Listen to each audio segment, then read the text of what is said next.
What happened when an undercover CEO walked into his struggling library branch? You're about to find out. And trust me, it's a story worth hearing. Hello to all our amazing listeners. You've got a sharp eye for powerful, meaningful stories. In today's episode, we dive into what happens when a leader steps out of the boardroom and into the chaos his team faces every day. What he discovers isn't just mismanagement, it's exhaustion, neglect, and a culture on the edge of collapse. But the real twist? He doesn't walk away, he fights to fix it.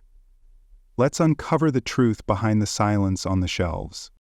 Nathan Reed sat alone in his downtown office, the early morning light filtering through floor-to-ceiling windows as he scrolled through a stack of performance reports.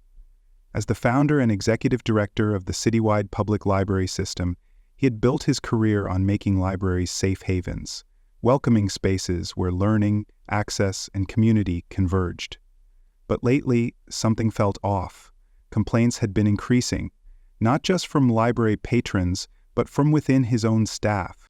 Emails about delayed programs, long wait times at checkouts, broken catalog systems, and even reports of employees quitting with little notice were piling up. One location in particular, the once flagship downtown branch, had gone from a community gem to a regular source of headaches. Patrons were leaving, frustrated, volunteers weren't returning, and employees seemed to vanish without explanation. Nathan trusted his district managers to handle issues before they reached his desk. But now, he couldn't ignore the red flags. He had visited the branch just once in the last 2 years, and even then, it was for a brief ceremonial event. It was clear he had lost sight of what was really happening on the ground. He needed to see it for himself, not as a figurehead or a boss on a tour, but as someone in the trenches. If he showed up in a suit with a clipboard, people would perform. They would cover up what needed to be seen. No, this required something different. After a long pause, Nathan made up his mind. He would go undercover. He would pose as a new assistant freshly hired by HR and sent for his first day of training. If something was broken at that branch, he would find out exactly where the cracks were. He opened his calendar and cleared the next 2 weeks, then dialed his head of HR with a simple request. Quietly onboard a new staffer named Neil Carter into the downtown library branch without informing local leadership. As he hung up, Nathan felt the first sense of clarity he'd had in weeks. He was going back to where it all started, not in title, but in spirit, to rediscover what it meant to serve. Because if the people in charge had lost their way, it was his responsibility to lead them back. And that journey would begin on the silent shelves of the city's busiest library. Nathan Reed stood in front of the library's side entrance, barely recognizable even to himself. His usual tailored suit had been traded for a pair of worn jeans, a gray cardigan, and scuffed sneakers. A pair of non-prescription glasses sat on his nose, and he'd let his usually clean-shaven face grow into a trimmed, scruffy beard. The name tag clipped to his lanyard read Neil Carter, library assistant, and the ID photo looked just different enough to keep anyone from making a connection. He took a breath, squared his shoulders, and stepped through the doors of the downtown branch, the one he used to be proud of. The inside was the same in structure, but the energy was off. The air felt heavier, quieter, almost sterile. Patrons wandered the aisles with impatient expressions, while the front desk was manned by a single exhausted-looking staff member juggling calls and checkout lines. Moments later, a wiry man in his early 40s emerged from an office near the back, barely glancing up from his tablet. "New hire?" he asked flatly. Nathan nodded. "Neil Carter, assistant librarian." The man grunted, signing a clipboard without breaking stride. "Welcome to the circus," he muttered. "I'm Miles, we're short-staffed. Try not to fall behind," and with that, he disappeared again. No introductions, just a hand wave toward the main desk. Nathan moved cautiously, observing the staff as they hustled between duties. There was no rhythm, no communication, just quiet chaos. The circulation desk had a small line forming, unattended shelves were piling up, and a volunteer struggled with a printer jam while an elderly patron looked on anxiously. Nathan stepped in to help, quietly introducing himself to the others. No one asked questions, no one had time. As he shelved books, directed patrons, and learned the systems on the fly, Nathan's instincts kicked in. This wasn't just a bad day. It was systemic neglect. And as the hours passed, it became painfully clear that no one here expected help to come from above. They weren't just short on staff, they were short on leadership. And if Nathan was going to change anything, he'd have to earn their trust from the ground up, one unnoticed shift at a time. By Nathan's second day at the branch, the cracks in the system were no longer subtle. They were everywhere. The outdated computers lagged with every login, patrons waited impatiently at terminals that crashed mid-search, and the self-checkout machines blinked with out-of-order signs taped on for what seemed like weeks. Supplies were scattered, book carts overflowed in corners, and maintenance requests sat unanswered in a dusty clipboard by the break room door. But it wasn't just the broken equipment or messy logistics. It was the people. The staff worked like they were holding the place together with threadbare resolve, moving from task to task with silent exhaustion. Among them was Samantha Lynn, known to everyone simply as Sam, and she stood out almost immediately. With quiet precision, Sam managed the front desk, helped patrons print, reshelved returned books, and somehow still found time to train a teenage volunteer who clearly hadn't received proper onboarding. Her motions were fluid but tight, like someone running on instinct and muscle memory, not rest. Nathan watched as she answered 3 questions at once while scanning books and redirecting a frustrated parent to the children's corner, all without missing a beat. But even from across the room, he could see it in her face, the dull shadows under her eyes, the occasional deep breath when she thought no one was looking.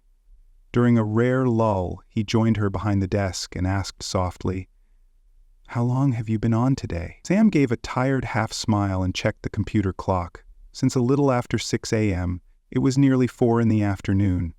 "Break?" Nathan pressed. She shrugged. "Miles says we can't afford it today, short-staffed again." Her tone was neutral, resigned, like it was just another fact of the job. Nathan felt his stomach twist. Overwork was one thing, but normalized exhaustion was something else entirely. Staff didn't even seem surprised by it anymore. He glanced around the floor and saw the same fatigue mirrored in others' faces, downcast eyes, slow steps, no laughter, no conversation.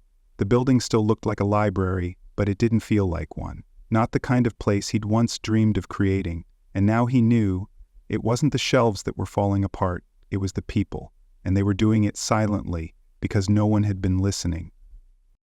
The breaking point came on a Thursday afternoon. The library was hosting its weekly children's reading circle, a normally joyful event that had become a logistical nightmare due to staffing shortages.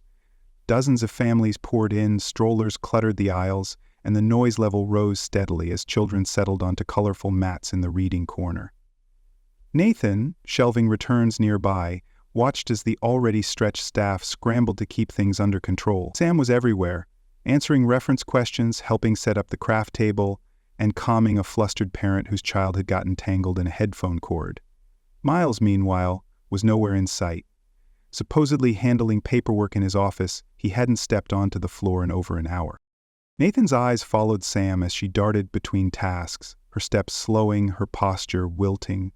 She paused to lean against the circulation desk, then forced herself upright again to scan a stack of books. Her hands trembled. She blinked rapidly, as if trying to refocus. Nathan moved closer, concerned about tightening in his chest. "You okay?" he asked gently. Sam gave a tight nod, but her face was pale. Then, as she reached for a returned book cart, her knees buckled. The stack of books she was carrying crashed to the floor in a chaotic thud. Gasps rippled through the library. A small child whimpered. Sam collapsed next to the pile, unconscious. Nathan was at her side in an instant. "Sam, can you hear me?" he asked, his voice sharp with urgency. Her breathing was shallow, her skin clammy. A volunteer hovered nearby, frozen in panic. Nathan barked, "Call an ambulance now!" That was when Miles finally emerged from his office, annoyed. "What's all the noise about?" he muttered, surveying the scene with irritation rather than concern. "She fainted," Nathan snapped. "She's been working a 10-hour shift with no break." Miles scoffed. "Probably didn't eat. She'll be fine." Nathan's hands curled into fists. "That's your response?" he said, his voice low and furious. "She needs help, and you're worried about the noise level." Miles rolled his eyes. "Let's not be dramatic." Nathan didn't respond. Instead, he turned to a stunned circulation aide. Go, call 911. As the employee ran off, Nathan stayed kneeling by Sam's side, heart pounding. He had come to observe, but now he knew. This wasn't mismanagement, it was negligence, and it had just crossed the line. The library was silent except for the distant wail of sirens approaching. Sam lay unconscious, now stabilized by the paramedics who had arrived minutes after the emergency call. Staff and patrons alike stood frozen, some with hands clasped over their mouths, others exchanging uneasy glances. Nathan rose to his feet, his hands still faintly trembling. He looked at the faces around him, faces marked by exhaustion, shock, and helplessness. Then he turned to Miles, who leaned against a nearby table, arms crossed, impatience radiating off him. "We're already behind on check-ins," Miles muttered, glancing at the clock. "This is the last thing we need." That was the moment Nathan dropped the act. He slowly removed the lanyard bearing his fake name and tucked it into his pocket. Then, with deliberate calm, he pulled out his real ID and stepped forward, his voice cutting through the tension like glass. "I'm not Neil," he said. "My name is Nathan Reed. I'm the executive director of this entire library system." The words fell like a thunderclap. Gasps rose from several staff members. Miles blinked rapidly, color draining from his face. "You're what?" he stammered. Nathan met his eyes, unwavering. "I've been working here for the past 3 days, watching how this branch runs, and today I watched one of your best employees collapse from exhaustion while you sat in the back doing nothing." Miles straightened, his voice tight. "You can't just shut the place down because of one incident." Nathan raised a hand. "Actually, I can, and I am." He turned to the stunned staff. "Everyone, clock out. I'm personally covering your pay for the rest of the shift. No one works another minute without proper rest." Some employees hesitated, uncertain whether to move. Miles barked, "You don't have the authority to—" "Enough," Nathan said sharply. "You've lost any authority you had the moment you chose to ignore the people depending on you."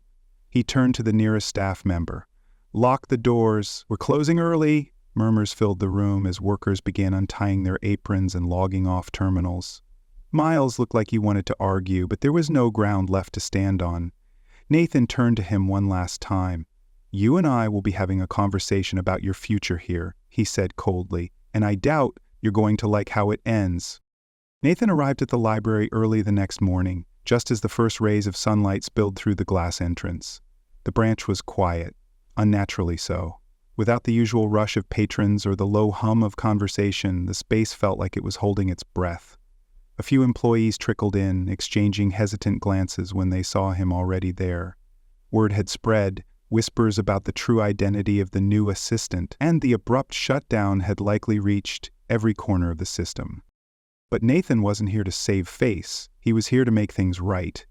Miles was already inside, standing rigidly by the front desk with arms folded and jaw tight. His eyes flicked toward Nathan, filled with a mixture of indignation and uncertainty. Nathan didn't offer pleasantries. "Let's talk," he said, motioning toward a quiet reading table near the window.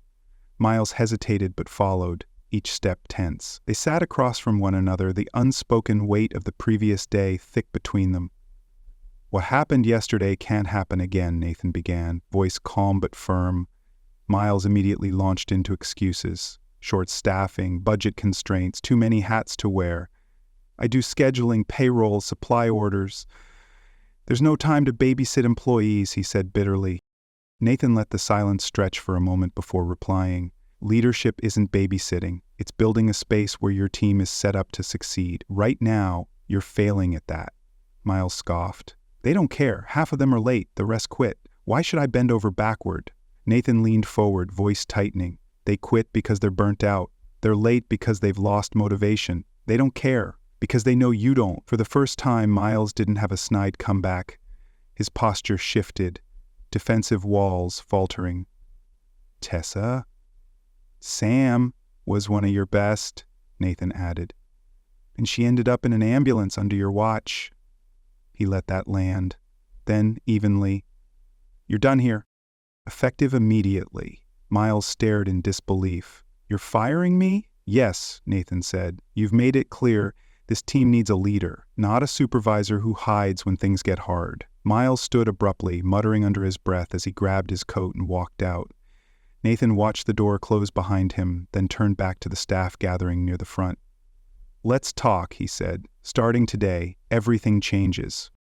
The mood inside the library was cautious, but noticeably different.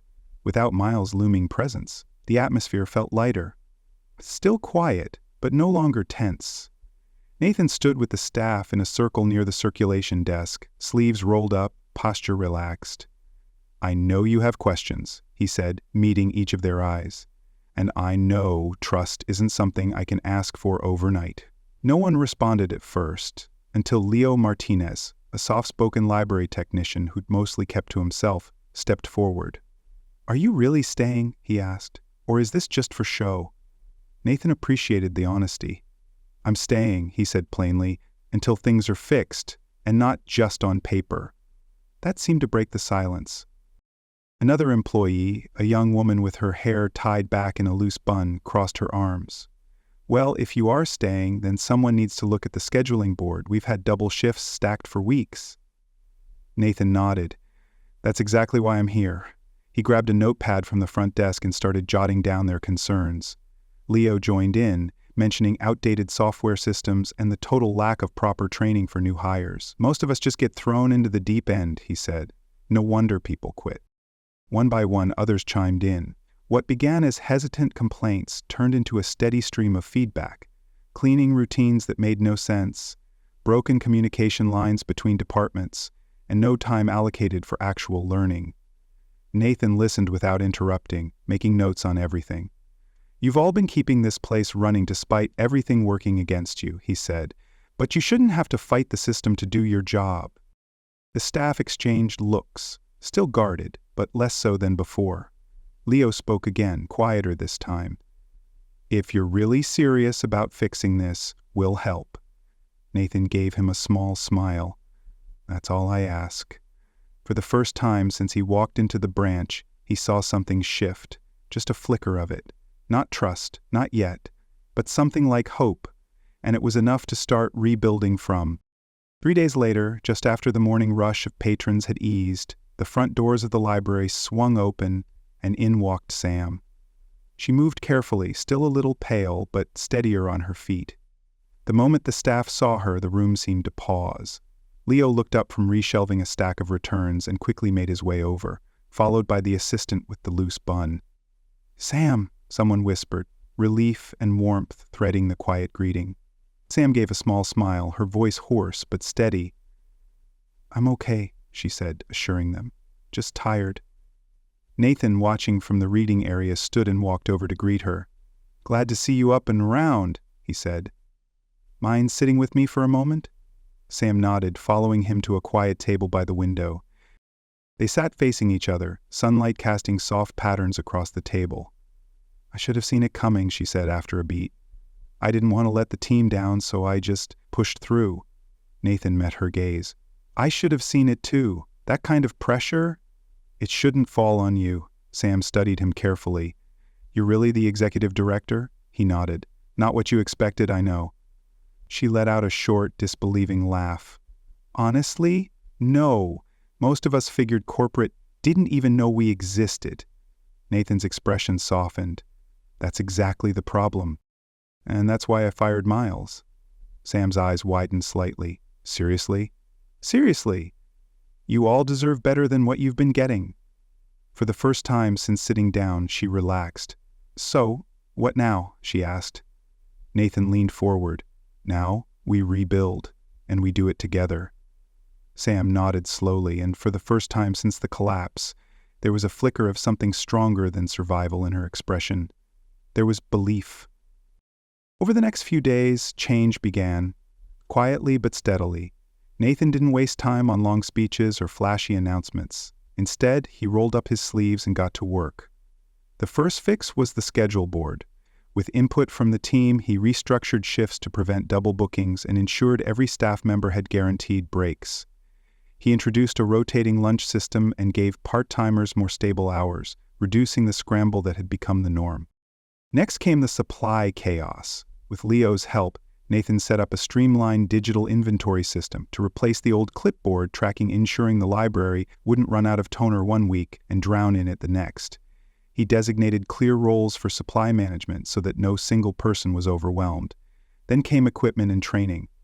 Nathan had a technician repair the long-broken self-checkout kiosks and put in a request for newer circulation desk terminal. For onboarding, he created a basic training guide to co-written with current staff to give new hires a fighting chance instead of being thrown in blind. Throughout the process, Nathan made it a point to check in with every employee daily, not with orders but with questions. What's working? What's still broken? What would make this job easier? It wasn't just about systems, it was about trust. And gradually, staff began to speak more freely. Suggestions were left on post-it notes at the desk. A box labeled "Fix This Next" appeared in the break room, and Nathan read every single note inside. He knew none of this was glamorous, and none of it would change things overnight. But the energy was shifting. The staff didn't look over their shoulders anymore. They started talking during shifts, sometimes even laughing.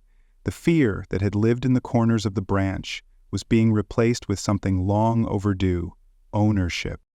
By the end of the week, the downtown branch no longer felt like a place on the verge of collapse. It felt like a workplace, rediscovering its purpose.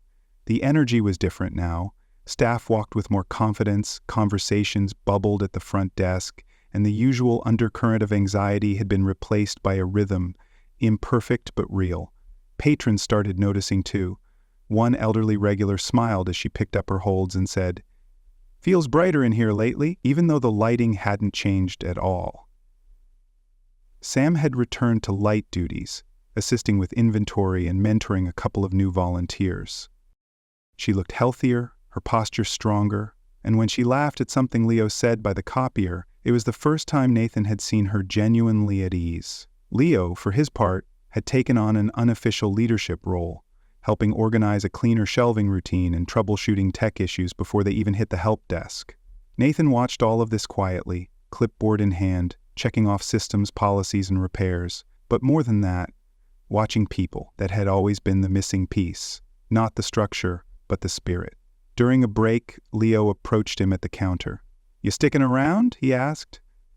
Nathan smiled. "Not forever.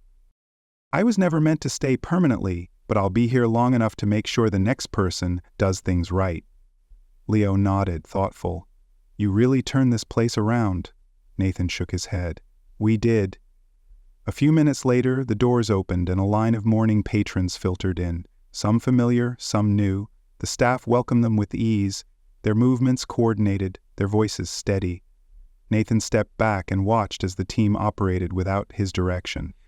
They weren't perfect, but they were working like a unit now, not a collection of overworked individuals just trying to survive. As he packed up his notebook, Sam joined him near the windows. "Are you really leaving?" she asked. "Soon," he replied, "but I'll be checking in. This isn't the end. It's the beginning of how it should have always been." She smiled, then turned back to help a child pick out books in the kids section. Nathan exhaled slowly. The storm had passed, and for the first time in a long while the shelves weren't just silent. They were steady. The story of Nathan Reed's undercover mission at the downtown library teaches a powerful lesson about leadership, empathy, and accountability. True leadership isn't about titles or distance. It's about being present, listening, and standing up for the people who keep an organization running. Nathan learned that systems and procedures are only as strong as the people upholding them, and when those people are overworked, unheard, and undervalued, everything begins to crumble from the inside out. By stepping into the shoes of his employees, he discovered the daily challenges they faced, challenges that had been invisible from his office. The collapse of one dedicated staff member, Sam, became a turning point that forced him to confront a painful truth. Neglect doesn't always come from malice. It can grow from indifference and disconnection. But the story also shows that repair is possible when leadership chooses to engage with humility and action. Through small but meaningful changes, Nathan helped restore not just the library's operations, but its morale. The greatest takeaway? Organizations don't fail because people stop caring. They fail when leadership stops paying attention. And sometimes all it takes to rebuild is for someone at the top to finally see what's happening on the ground and do something about it.